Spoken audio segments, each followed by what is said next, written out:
Hi guys, happy to see you online today.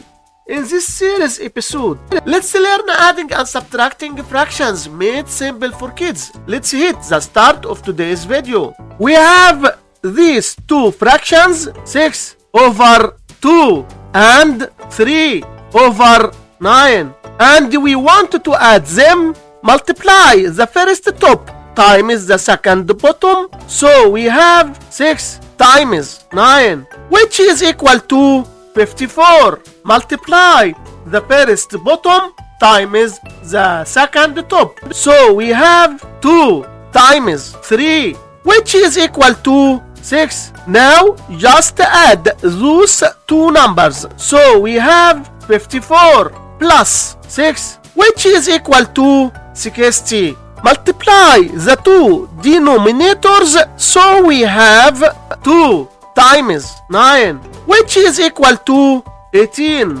And that is all. Thanks for watching. Don't forget to like, subscribe, and hit the bell.